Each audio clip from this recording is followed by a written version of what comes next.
कपड़े धोने वाली बहू। शादी के पहले से ही विभा को कपड़े धोने का बड़ा शौक था। कभी नल के नीचे तो कभी तालाब के पास। अरे मेरी नीली वाली लुंगी नहीं दिख रही है। विभा की अम्मा, कहाँ रखी है लुंगी? अरे वो तो विभा ने परसों ही धोकर रखी थी आपकी अलमारी में, देखो वहीं होगी। वो ना मैंने आज धो दी, मुझे लगा कि गंदी हो गई होगी। अरे कैसे गंदी हो गई थी? उसे तो मैंने पहना भी नहीं। हे भगवान, इस लड़की के कपड़े धोने की आदत से परेशान हो गया हूँ मैं। जितना तो घर में राशन नहीं आता, उससे कहीं ज्यादा डिटर्जेंट पाउडर का खर्चा है। इसकी शादी करवा दो, शादी जाए अपने घर में ही करे काम, फिर चाहे घर के कपड़े धोने हो या पूरे गांव के। हाँ ठीक बोल रही हो, देखता हूँ मैं कोई लड़का। वो दिन भी आ जाता है जब विभा को देखने लड़के वाले आ जाते हैं। लड़की मुझे अच्छी लगी। होने वाली सास कहती है, बेटी अगर कुछ पूछना है तो पूछ लो। वैसे तो हमारी लड़की बहुत ही शर्मीली है, जो बोल दो वो मान लेती है, इसे क्या पूछना होगा। अरे कैसी बात कर रही हो माँ, मुझे इन लोगों के घर रहना है, सवाल तो कई है। हाँ हाँ बेटा, पूछ लो ना, क्या पूछना है। आप लोगों के घर कपड़े कौन धोता है? सास का मुंह बन जाता है। देखो, अगर तुम ये कहना चाहती हो कि तुम्हें कपड़े धोने नहीं आते तो सुन लो, कपड़े मैं ही धोती हूँ, लेकिन तुम्हारे आ जाने के बाद मैं रुमाल तक नहीं धोऊंगी। अरे चुप रहना भाग्यवान, बहू बेचारी घर आई नहीं, उसे डराना शुरू कर दिया।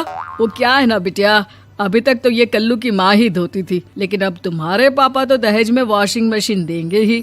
तभी विभा की माँ बोल पड़ती है, सवाल भी पूछा तो क्या। वैसे भाई साहब, मशीन की तो फिर भी कपड़े धोने की कैपेसिटी होती है। मतलब जो बिटिया दे रहे हैं ना विभा, इसे कपड़े धोने का बहुत शौक है। ये आप लोगों के क्या, आस पड़ोस गांव मोहल्ले सबके कपड़े धो दे और उफ तक ना करे। बाहर देखा नहीं आपने कितने कपड़े सूख रहे हैं? सब हमारी बिटिया ने ही तो धोए हैं। बस भी करो ना माँ, शर्म आ रही इतनी तारीफ सुनकर। और तो और एक दाग निकाल कर दिखाओ तो मान जाओ। हाँ अच्छा, माफ करना बेटा, मैंने गलत समझा।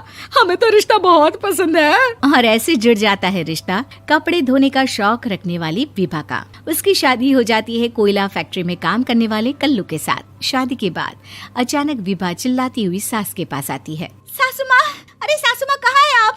ये तो धोखा है, धोखा दिया आप लोगों ने मुझे। इसे ससुर के चक्कर के बारे में पता चल गया। अरे तो उसमें तुझे क्यों धोखा मिला है? अरे नल में पानी नहीं आता, कपड़े कैसे कब धुलेंगे? अच्छा, तू पानी नहीं आ रहा उसकी बात कर रही है। तो आपने क्या सोचा? कुछ नहीं। अच्छा, तेरी माँ ने कहा था कि कपड़े धोने का शौक है तुझे, याद आया मुझे। शौक बोलकर कपड़े धोने वाले मेरे जुनून को कम ना आके सासू माँ, कपड़ा धोना मेरा गुरूर है।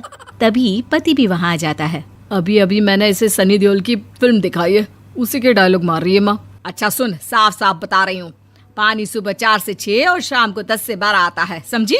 विभा टाइमिंग सुनकर हैरान हो जाती है। ये क्या भूतों का मोहल्ला है? सुबह 4 बजे उठकर कौन कपड़े धोता है? 4 बजे टंकी में पानी जाता है, फिर सारा दिन धोना ना, किसने मना किया? अरे कैसी बात कर रही हैं? 200 लीटर की टंकी में कितने कपड़े धो लूंगी मैं? सुबह ही उठ जाऊंगी मैं। अब क्या था, विभा सुबह 4 से लेकर रात के 12 बजे तक कपड़े ही धोती रहती। एक रोज सास पड़ोस से निकलकर कहीं जा रही होती है कि साथ वाली कहती है, हाँ कल्लू की माँ, जरा ये बताओ कि 2 साड़ी है, 2 ब्लाउज और एक पेटीकोट और एक नाड़े वाला लंबा कच्छा। हाँ तो? अरे तो क्या, कितना लोगी धुलाई ये बताओ। धोबन दिख रहे हैं हम क्या? हमारे पति सरकारी नौकरी से अभी रिटायर हुए हैं और बेटा सुपरवाइजर है कोयला फैक्ट्री में। धोबन समझ रखा है हमें।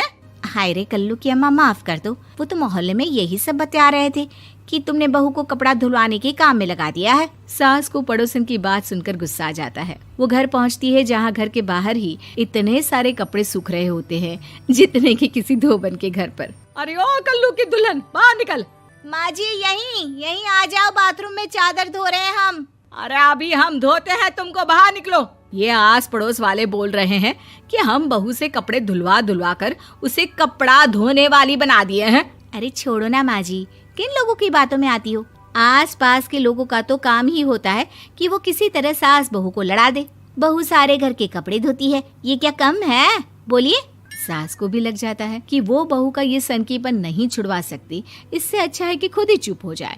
एक रोज सास और बहू मंदिर जाते हैं, जहाँ सास की साड़ी वहाँ खड़ी भीख मांगने वाली से मिलती है। माँ जी क्या बात है, आपकी साड़ी उस भिखारन से कितनी मिल रही है ना? हाँ हाँ देखो तो, दोनों की साड़ी मिल रही है। क्या बात है कल्लू की अम्मा, तुम खुद को तो अफसर की बीवी बताती हो और ऐसी सिंपल सी प्लेन साड़ी पहनकर घूमती हो। सिंपल और प्लेन नहीं है ये साड़ी। तो क्या सोने के धागे से फूल बने हैं? कुछ भी सासू माँ, कुछ भी। हाँ बने थे इस साड़ी में सोने के धागे से फूल। मेरे पति लेकर आए थे मद्रास से स्पेशली मेरे लिए 10,000 की। ताहे भाई साहब इस भिखारन के लिए भी सेम टू सेम साड़ी लेकर आए होंगे 10,000 की।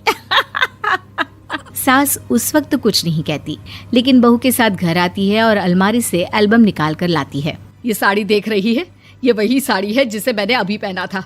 इस साड़ी में ये जो चमकदार फूल दिख रहे हैं ना, ये सोने के धागों से काढ़े गए हैं।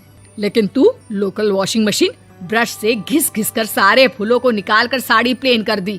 मुझे माफ कर दीजिए सासू माँ। और तो और, जब मैंने तुझे तेरी गलती के लिए कुछ नहीं कहा, लेकिन तूने तो सबके सामने मेरा मजाक ही बना दिया। क्यों? बहू को समझ में आ जाता है कि अब से उसका कपड़े धोना बंद।